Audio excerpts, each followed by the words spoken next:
Hey everybody, this is Aubrey Chavez from Faith Matters.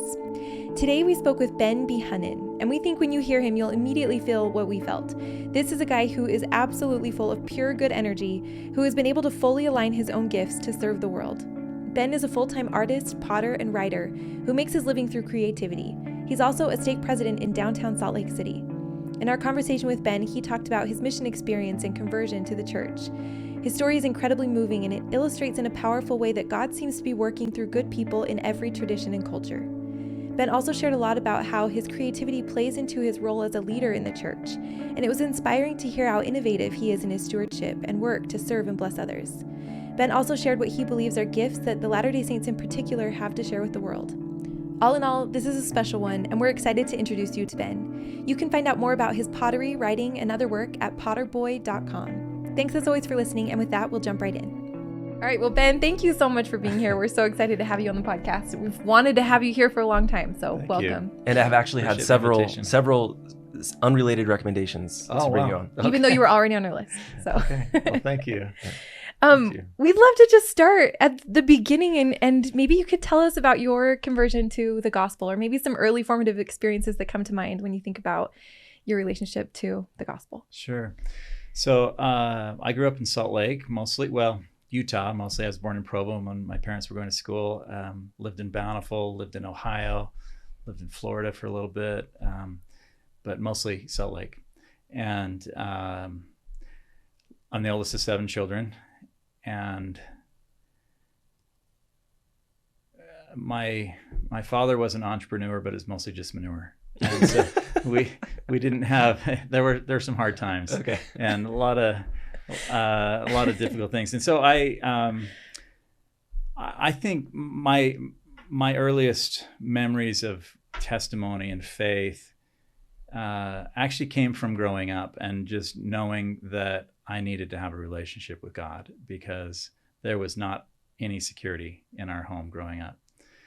And so, learning how to work when I was a young man, at age 10, I started a little lawn mowing business and grew that until I left on my mission. And Can I ask you what the name of your lawn mowing business was? It went through several iterations. Okay. Yeah. My brother, when I left for my mission, he called it BT lawn mowing. So. Okay. Which stood for brown truck. Oh, nice. I didn't have it. I never had the brown truck, but I had a lawn mowing business. It was called TNT lawn mowing. TNT. So it's pretty similar. Dynamite, right? Yeah. I had to ask. Okay.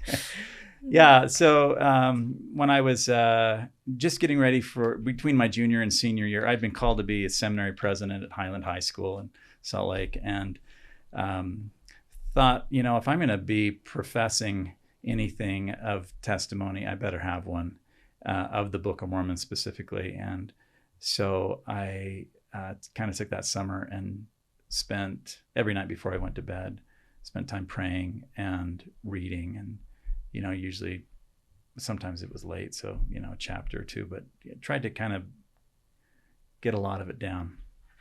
And I don't recall there being a time where the heavens opened, but I do remember just feeling a general sense of peace that what this was right. And then, the mission experience really kind of brought it all home for me. Again, not feeling like there was any security, financial, spiritual security at home. I knew I needed a relationship with God. And so that was always a place where I knew I could go to have some continuity and some stability. So, but that desire for a divine relationship, it sounds like, was sort of intrinsic, not necessarily pushed on you by your parents or anybody else. I think it was encouraged, but there was a lot of strife at home, and so, there are lots of nights where you cry yourself to sleep as your parents are arguing in the other room, and not really.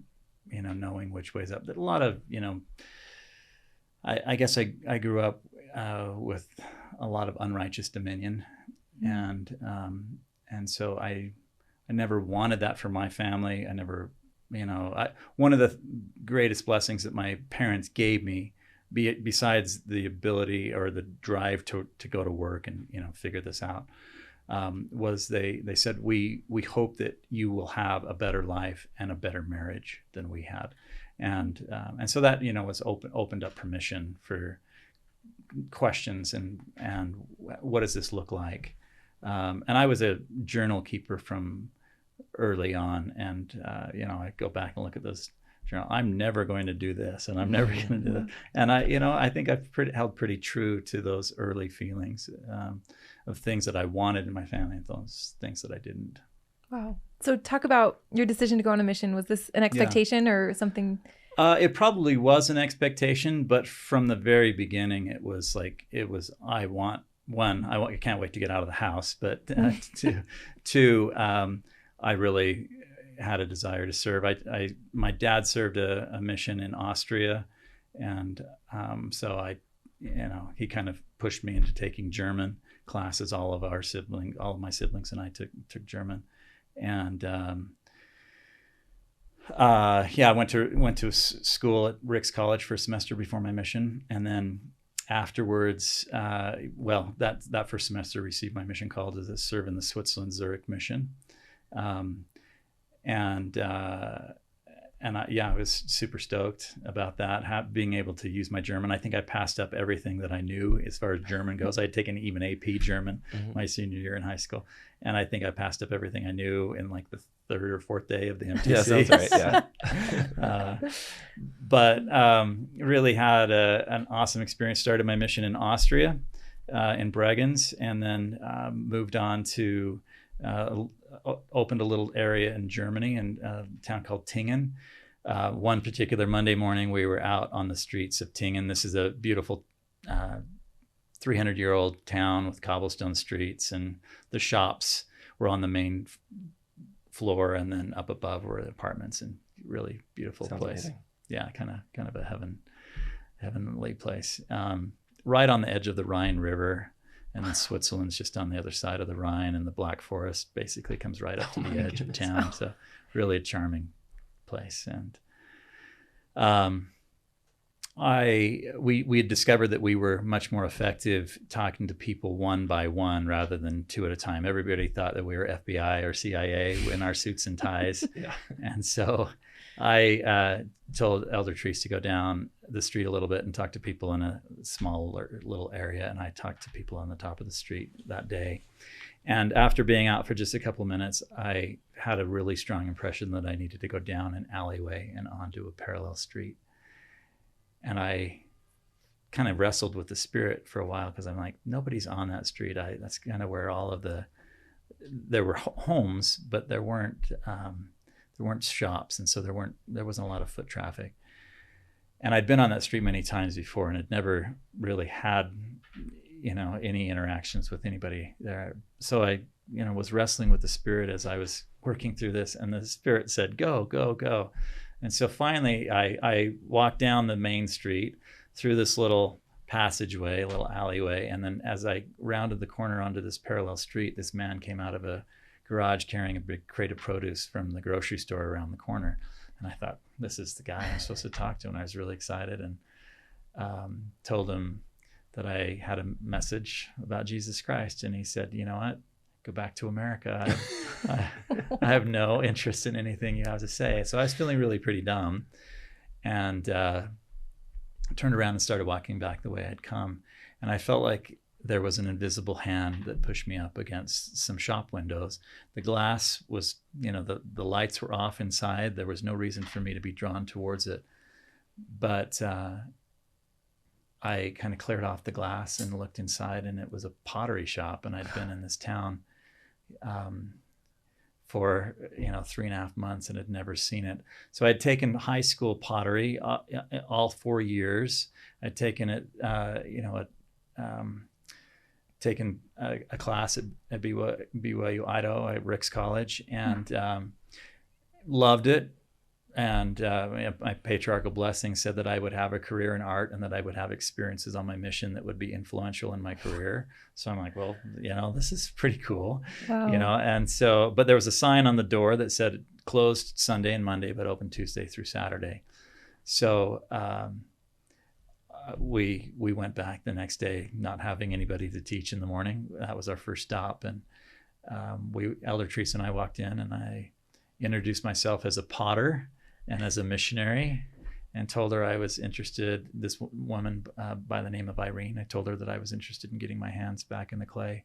And she said, that's great, come anytime you'd like. And so the next day was our preparation day, a Wednesday. And so we made arrangements to come back and to play in the clay. And we went back out street contacting and split up again. And this time my companion, Elder Treese, felt like he needed to return and drop off a Book of Mormon. So he ran back to the shop, and she was busy with a customer when he came in. So he just laid the Book of Mormon on the counter and said, we'll talk to you about this in the morning. And so the next day when we got there, it was a little bit chilly at first. She wasn't really sure how to take us. But we, broke the ice and got into the clay and were playing around.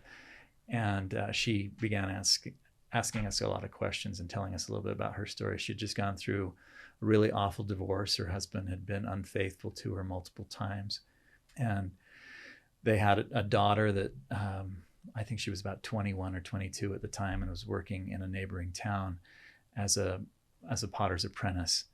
And so mother responsibilities had diminished greatly, and she was tired of her husband fooling around. And so she divorced him. And I think she was probably about 45 at the time, 45, 48, somewhere in there. She decided she really needed to figure out who she was and where her life goes on from here. And as all good Germans do, she went on vacation for about 2 months. And she ran away and went to Africa. And just shortly before she was to return home, a man who was a friend of hers invited her to dinner and brought with him, or invited also, a couple of men who were Sikhs, and they were nomadic Sikhs, and they were often in the desert with their animals and away from their families for long periods of time. And she asked them how they communicated with each other over these distances. And they said, well, we communicate through dreams and through telepathy. And she just rolled her eyes and said, that is the craziest thing I've ever heard. I think she kind of mocked them.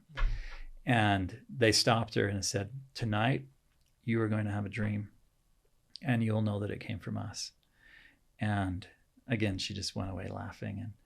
But that night she had a very vivid dream, leaving her with the absolute impression that she needed to buy a Bible. She'd grown up Catholic in this town of Tingen, but had never owned a Bible before, never been to church. She'd never owned a Bible. She'd never raised her family with any kind of prayer or any spirituality at all. She loved the outdoors and she was spiritual in some ways, but very foreign to any kind of organized religion. And so she went back to these men, these Sikhs, the next day and said, you're probably Bible salesmen. Where do I get a Bible? And they said, we're not Bible salesmen. We're not even Christian. We couldn't tell you where to buy a Bible, but you don't need to worry about that, because when you return home, 2 men will bring you a book that will bring you great happiness and will change your life. And we showed up 2 weeks after she returned home. So, oh my gosh, these men were very grateful for these Sikhs because they spoke by the power of the Holy Ghost and prepared the way for us to teach her. And we had some great experiences, mushroom hunting in the Black Forest, and she had a horse on the outskirts of town, and we spent a lot of time teaching her in her pottery studio. We'd visit her every day. And after about 6 weeks, I was transferred. I had been in this town by this time 5 months. But I felt like this was the first time in my whole life that I was at the right place at the right time. Pottery missionaries are really hard to come by. And I think I was the only one in the mission that had any of that experience and would have, fit in well there. And I felt compelled to continue to communicate with Irene as she continued to receive the discussions. And I was transferred first to Winterthur for a couple months, and then on to Interlaken up in the Swiss Alps. And again, we were writing back and forth every couple of weeks. And just before Christmas, she gave me a call and said, Elder Behunnen, will you come back to Zurich and baptize me on the 26th of December of 93? And I was able to baptize her. And then I think it was actually at the same day she was called to be the Relief Society president. Oh my goodness. Of her small branch. There were about 18 active members, but she had never owned a dress in her adult life. She rode horses and she made pottery. So, what does she need with a dress or a skirt? So she probably for the first 6 or 7, maybe 10 years of her membership, she got up every Sunday and ironed her white jeans to wear to church. And just a really solid testimony from the very, very beginning, recognizing that God had caught her, from free falling and set her on a different course. Just before I returned home from that mission, Irene and I had written every week or so. I got a book in the mail from Irene. She had been over to England on a bicycle tour, visiting all of the potters in the English countryside.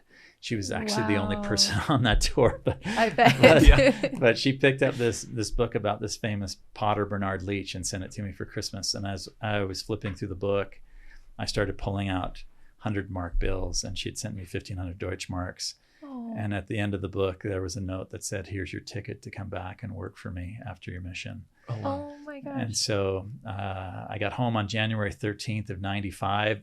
School had started, a week before. All of my buddies were still on their missions. All of my girlfriends were either in school or married or getting ready for their own missions. And I was kind of a lone man. And I thought, this window of opportunity to go back is really small. I'll go back, have a great time. I originally planned for 2 months and ended up staying for about 4 months and just had a awesome experience. But by the time I finished with Irene, those 4 months, I knew that I wanted to be a potter for sure when I grew up. And I had experienced, all of that as far as what it is day to day, what that looks like is firing kilns, glazing, turning pots, and having people come in and, making their full sets of dishes. Potters have a totally different relationship to the village and the people. There are village potters, or at least there were, 30 years ago.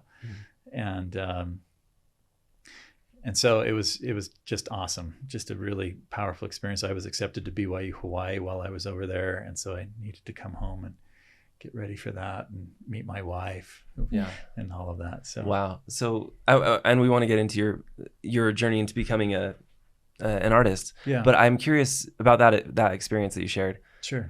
You've had almost 3 decades now, it sounds like, to process this. What does it say about God to you that apparently, God was working through the Book of Mormon and pottery and these Sikh men and dreams. Yeah.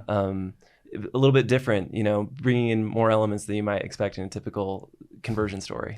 Yeah, for sure. I think, I did recognize right away when Irene talked about these Sikhs, I did recognize right away that these men had the spirit with them.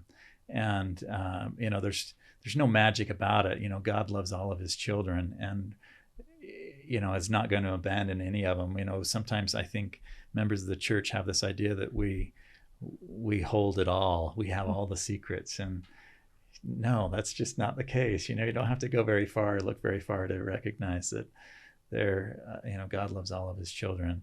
Well, I'd love to hear more about pottery specifically. It feels like you were meant to do this. It seems like there are things coming together in your life to kind of nudge you in this direction. You mentioned feeling sort of this call or a passion sort of igniting even as a teenager. So can you talk about that and how did you decide to do this full time? Because this doesn't seem like that's not a common profession you hear every day. No, for sure not. Yeah, there's not a lot of potters left in the world, and probably far fewer that are LDS.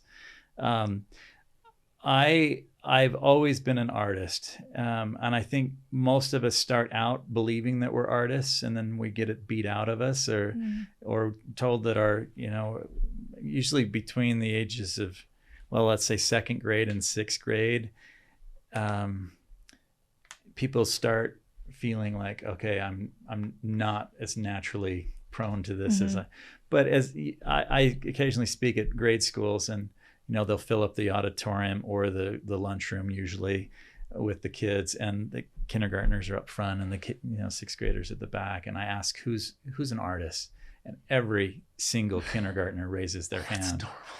And they all believe that they are artists. And about halfway through the cafeteria, you see a handful, and by the time the sixth and seventh graders, they just don't believe that they're good enough anymore. And they've but the reality is that, and I'm sorry to take a tangent here, we are all children of God, who is the ultimate creator. And there has to be some stardust that's associated with each of us, that's tied to that creativity, whether it's music or using our hands to create something, or speaking, or whatever. We all have different talents and gifts. And I've recognized that each of those talents and gifts that we have, or have the potential of working on, there's a portion of light connected to that. And when we exercise that light, that talent, that light is able to burst forth and be shared with the world. But we get scared, and we get, fear is such a huge inhibitor. And I recognize that Satan uses fear every day across the world to hold us back from sharing our light. And how did I go from that experience to this? Mark Twain has a great quote that says, "All you need in life is ignorance and confidence, then success is sure." And I was born with an ample degree of maybe a little bit of both. Yeah. And I, when you're 20, I guess I was accepted to BYU Hawaii. I came home from BYU Hawaii, and okay, if it's going to work, if this is really what I need to do, I need to jump in with both feet. The Quakers have a proverb that says, "Proceed as way opens." Mm-hmm. So Christ is the way, the truth, and the life. And as Christ opens the door for us, we have to be willing to step through it. That way doesn't stay open forever. And but those of us that exercise faith in that respect, we recognize that when we walk through one door, another one opens, and another one opens, and on down the line, and ways opened. I came home from BYU Hawaii, and a fellow had been in our ward, had been over to visit my parents' home. They'd moved while I was away. Moved into this new ward where I met my wife, and I had an opportunity to meet this guy that had this pottery shop back behind his home. And he said, I built this shop wanting to become a potter. I'm never going to be able to do it. I tried hard, and then I got married and have a mortgage payment, and I had to get a real job. I'd love to see pottery being made here. And so he basically tossed me the keys and said, as long as you pay the gas bill and electric bill, you're welcome to work here for as long as you want. And so I worked with the Chamberlains for about 2.5 years before I could afford to move out. And I burned down a fence, actually, with the aftermath of a firing too. So yeah, that was kind of like, yeah, you should probably start looking for another place. But they were very gracious and kind, and the way opened, and the way continued to open. You mentioned that and I think it's true that fear is what holds a lot of us back from participating in creativity, much less sharing it. And there's always detractors, like you sort of alluded to as well. Yeah. I'm curious, does it get easier once you have done something creative and shared it? Does it get easier over time to continue to do that? I think it does. I think there's, confidence builds on confidence, right? And it starts with one small victory, and day by day, if you stick with it, that confidence grows as the victories grow, and pretty soon you start getting good at something, and people start to recognize it, and they want a piece of it. And there's so many people that really at least say they want to do something, but don't. When I was signing books at Costco, I'm a writer too. I just finished my 14th book, and when I was signing books at Costco, I couldn't believe how many people would come and say, "Oh, I'm going to write a book someday." I'm like, "Great, how far are you?" Like, "Oh, no, I haven't started yet." Well, if you don't start, you don't get anywhere. And it took me 11, almost 12 years to write my first book, just mostly fear. And I knew how to make a living as a potter, but to transfer that into something that was totally unrelated and in a totally different direction was frightening. I'm curious if you connect creativity and faith, because it does seem like the opposite of both of those is fear. So do you feel like the practice of constantly pushing yourself to do something creative is actually also informing your faith? So let me pull that apart a little bit. So I think the biggest opposite of fear is love. And if we love ourselves, and if we love God, and if we love the God that is within us, that is a creator in embryo, we will want to manifest that in some way. And so for me, yeah, absolutely, faith is tied to creativity. But faith is tied to really everything, right? Yeah. And if love is its partner, then you got a winning team, right? If you can move forward with both faith and love. 2 Timothy chapter 1, verse 7, for God hath not given us a spirit of fear, but of power and of love and of a sound mind. So if that fear is not coming from God, it's the dark side that's trying to snuff out the light that we have to offer. And do you think that love can actually show up in different ways in the creative works that you produce? Absolutely. Yeah, I think it has to. If it's real, it has to. There's a lot of art that's made that it maybe sounds judgmental. There's a lot of dark art that's made that's kind of like disturbed people venting, and maybe they need to get that out. But for me, art is about creating beauty and creating space for God to speak to us and reminding us of where we came from and who we are and how this is all going to play out in the eternities. If we truly believe what we say we are, that we are God's in embryo, and that we'll have the opportunity to create worlds in the future, we got to start practicing now. We got something to give right now. And remembering, I think, who we are is a huge part of that creative process for me. There have been so many times where I've been working late at night in the studio and felt like there are other hands here. And, I believe that we all participated in some degree in the creation of the world. We were either watching or rolling snakes or making rocks or designing flowers. And that's in there, that in our cellular level, there's some spiritual anchor that's there for all of us, but we have to set aside fear. We have to embrace love, and we have to move forward with faith, believing that God will lead our hands, direct our hands. I really love that, because it does feel to me like creative expression can feel like a form of worship. It feels like a way of accessing that love in a more tangible way that makes it feel easier to get into alignment with. Yeah. And so but it does, and it also feels like something that takes practice in the same way that we may practice our spiritual selves in some other way. It feels like something we have to do and decide to do and push ourselves to do, and you can feel your soul stretching and reaching.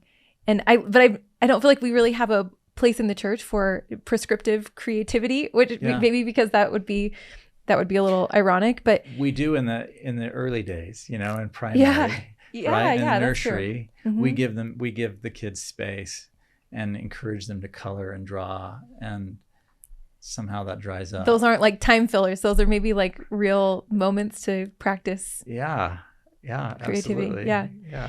Talk about being a leader in the church and how, I think we have a lot of business-minded people in charge. Yeah. We have a lot of business leaders and lawyers and doctors and not a lot of artists. And so I would love to hear how you think bringing your artistic mind to church as a leader could look different. Yeah. Have you noticed that? Do you feel like you have a different approach? Definitely. Yeah. And people look at me very strangely sometimes. I've heard a rumor that you wear a bow tie. I wear a bow tie Okay, so every maybe, Sunday. Maybe and that explains part of it. These are the He shoes has I wear. flying with my pigs shoes. Wow. on his Yeah. shoes. That is Yeah, I mean, incredible. I have 6 pair of funky shoes from, but I believe that there's room for self-expression, and so many people get discouraged that they have to fit some kind of Mormon mold, and I think we need to throw out the molds.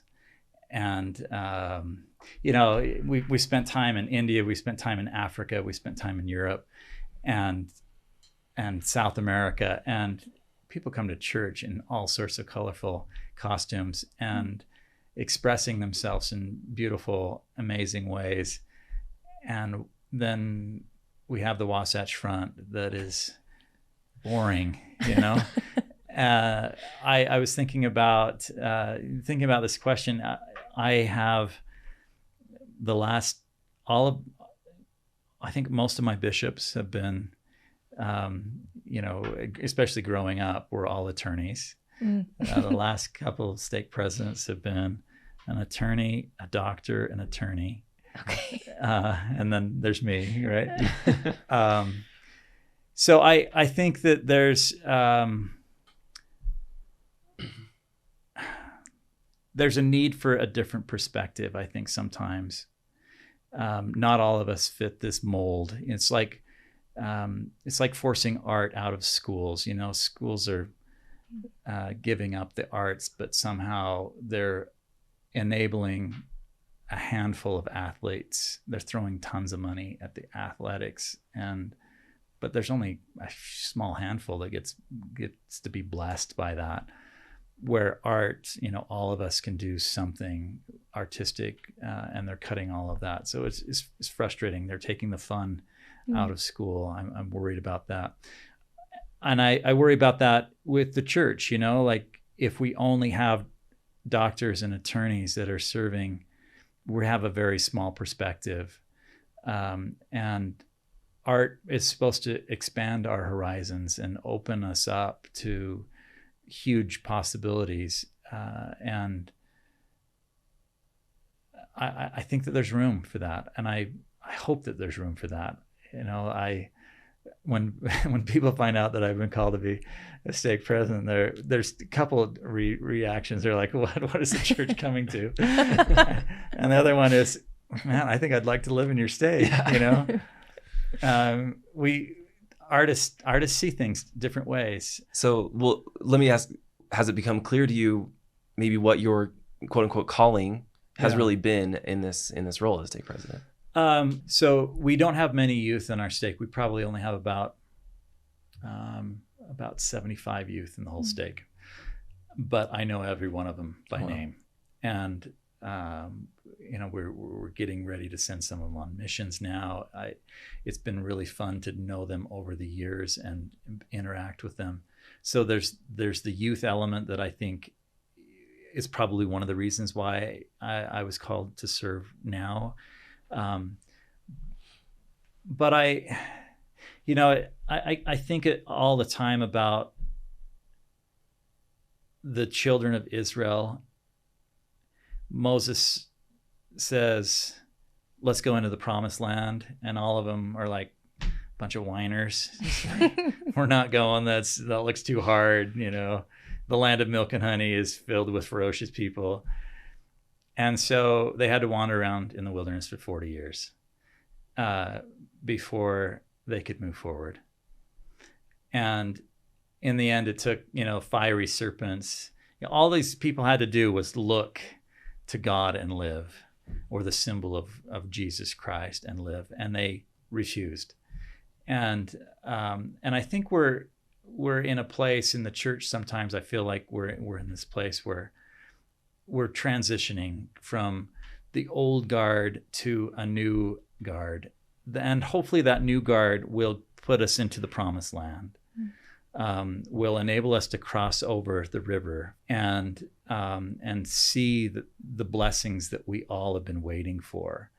And we have to pay homage to all of the old and all of the foundation that we've been given by these last 6 generations that have helped us to get to this point. But it's not the old thinking that's going to get us all there. It's, and for as old as President Nelson is, he's got some really young thoughts and he's staying fresh. And I'm sure there will be lots of people that will argue with me that how could a 99-year-old guy, have fresh thoughts, but he absolutely does. And it's really inspiring for me to see, like, okay, he gets this. He knows where we're going. And are we in or out? Are we going to look to God and live? Or are we going to be bitten by the fiery serpents? Yeah. So I love that, because I think, on a really micro level in a church meeting on Sunday, that's maybe the tension that everybody in the room can sense, that there's this tradition that was healthy and helpful. Yeah. And it's easy to just keep doing what you've always been doing. Yeah. And then maybe there's kind of this invitation that people are sensing that we could try something new. Right. And maybe there are things that aren't working right now. And so it feels like having more perspectives in that room and some creative brains in that room can be really helpful right this minute. Right. But it is kind of uncomfortable to be the one that's like, what if we, well, I don't know, what if we did something really crazy? So right. Talk about what that actually looks like for you in a meeting. So we have a very unique stake. We're right downtown. It's the Salt Lake Central stake. We are happy when people show up no matter what. We've got homeless people sitting next to millionaires. We've got gay folks that come in and they receive callings. We put them to work on the activities committee and encourage them to be part and love us, and we love them, and they show up. We're ready to embrace them. I don't care what you're wearing. We have lots of women wearing pants. Great, come. It doesn't matter what you wear. It matters what's in your heart. And so I think my first hope when I was called was that I would not screw anything up, do no harm, because there's a lot of really good things that have been happening. We stayed where we were because of the diversity and the beauty that's there. And we've encouraged people to move downtown or to stay downtown if they get their start there. So many people get their start and then move to the suburbs. And they all say to a person, man, I sure miss the downtown area and the experience that I had there. And man, I'm really missing out on, feeling the connection with my brother and sister and those crazy testimony meetings and, all the fun that we have in the Salt Lake Central stake. I remember one time when I was bishop, looking out at the congregation and realizing there was about 40% of the people that were there had been inactive for multiple years and were back because they knew they needed to be there. And the atonement is real in downtown Salt Lake. It has to be. We have drug addicts. We have lots of people that have been incarcerated. The Other Side Academy is within our stake boundaries. Really? We have several other halfway houses and drug rehabilitation places that we get people out to, that come to church.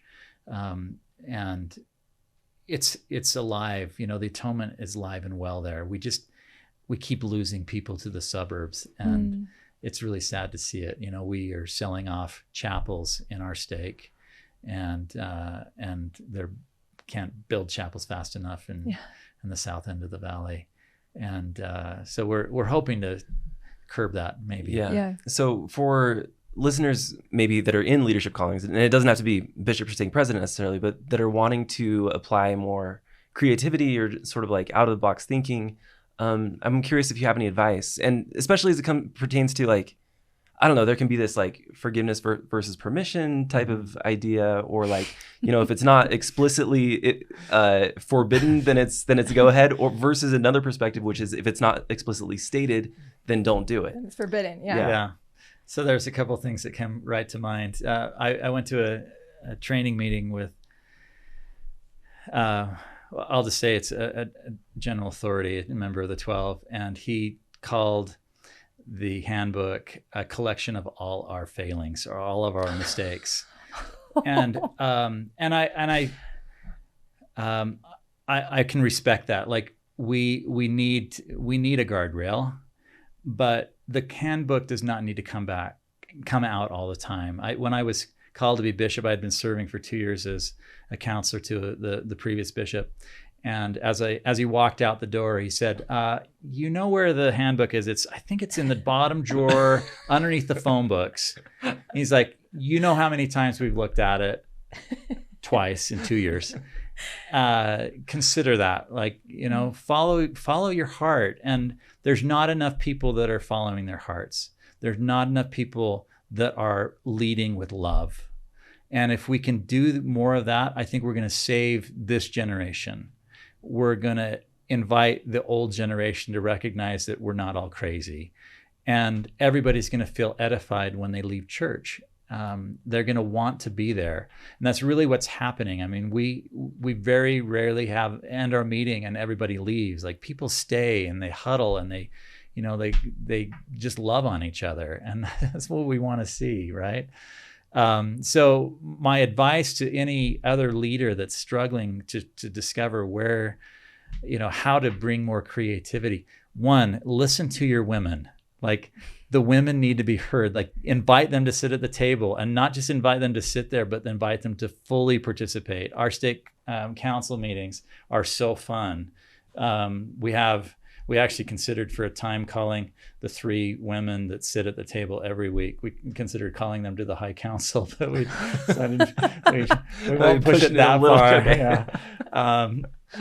But we give them. But you have 3 women at. Yeah, you have women at the table. Every time we meet, and my wife is actually still the Stake Young Women's president. She had only been serving for a few months when I was called, and she's like, I'm not ready to be released. And we're like, okay, well, you know, the kids are right, and it's not going to be too taxing on our family. Let's just keep her here. And our Stake Relief Society president is super strong, and same with the primary president. Just, we absolutely have to have their voices at that table, and they are making huge contributions. So I think it's really also super duper important, super duper, that we recognize that though one person holds the keys in a stake, or, you know, a bishop holds the keys, he is not the sole receiver of inspiration and direction. And if ever he thinks that, if ever he makes calls that, he's probably going to be practicing unrighteous dominion. There's a great distribution of inspiration for all those who are interested in receiving it. And the more you can bring that out and start talking about it and inspiring people to share it, share their feelings, and contributing their inspiration, it's like sitting down with a box of a huge table full of Legos and erector sets, and you can build something if you've got all these pieces. But if you only have the pencil that's in your pocket, you're gonna have a pretty lame story. Yeah. So wow. Oh my gosh, I just love that. Any others like big things that come to mind for leaders? Because I want to ask you about outside members. The box. Like, don't be afraid of thinking outside the box. Don't be afraid of inviting. Our stake adopted a charity. It's a great group. They feed the homeless every Sunday. It's called Fill the Pot, and Reverend Ragsdale and his wife, Tony, amazing people. I got to know them during COVID with our Protopians United group, and invited them to come and speak at stake conference. And not members of the church, knocked it out of the park. I mean, everybody was both laughing and crying as they listened to them.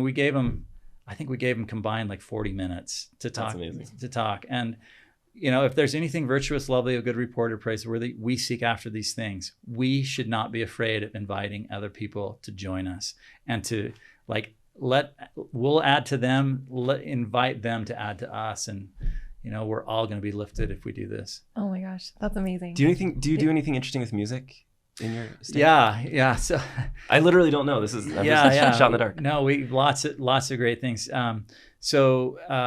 We have. So my counselor, Randy Shumway, is a member of his ward when he was bishop. Yeah, we know Randy a little bit. He's awesome. Right. Yeah. Luke's choir, the fellow that conducts the Luke's choir, used to live in his ward, a gay member of I don't know if he's actually still a member of the church, but, a gay member of the community that we love. And we've invited them to come both into our buildings. And the last time it was, we needed to expand. So we had it down at the Assembly Hall in Temple Square. That's actually where we have our state conferences. So we have a great. So if you had the Assembly Hall, that implies doesn't that some like larger church go ahead? Yeah. It seems to be. It's definitely that the Luke's choir is. That's LUX. LUX, yeah. Right. It means light in Latin. So it's a non-denominational, multiple members are homosexual, we have trans women singing and trans men singing. It's their choir, but we are absolutely happy to bring them in and help them feel like they belong. They have, a place to be. That's amazing. So, but okay. Lots of other music too. Yeah, so. Amazing. I know we need to wrap up, but I know that there are people who are listening who are feeling this sense of envy, I think maybe for you're painting this picture that just sounds so edifying. Come to Zion. Yeah, there's your invitation.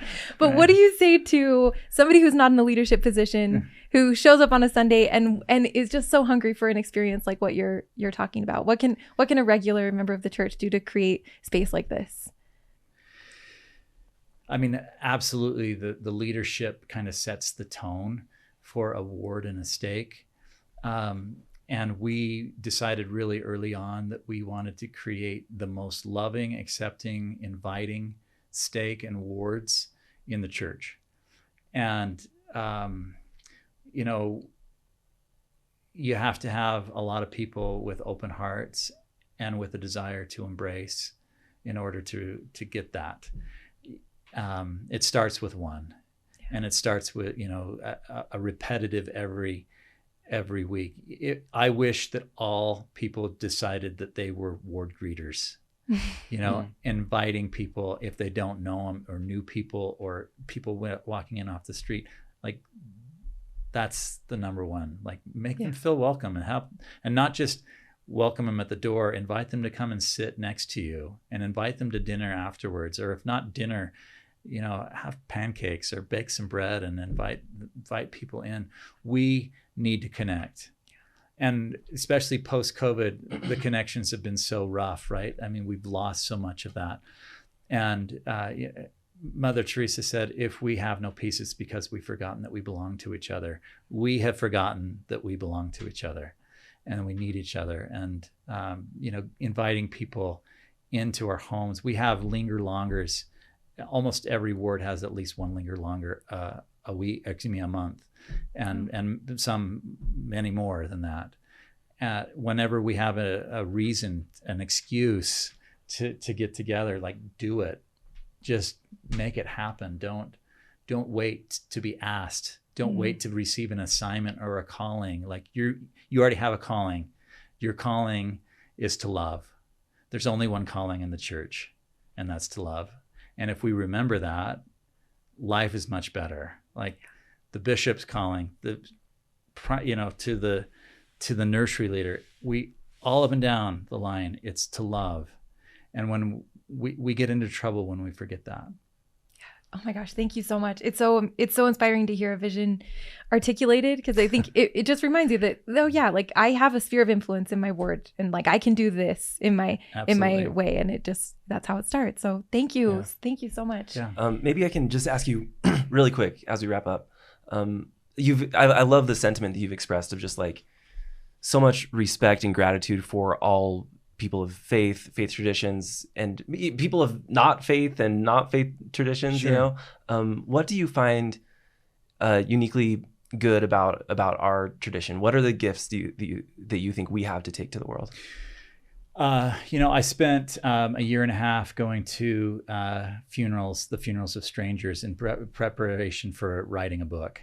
And so it's called Borrowing Fire, and it's about a young man that goes searching for the answers to life's big questions at the funerals of strangers. Wow. And I wanted to see every religion. I wanted to see no religion. I wanted to see, at the end, when we boil a life down to an hour, what does that look like? And what do we have to offer that some other churches or other faith traditions or no faith tradition, what do we have to offer?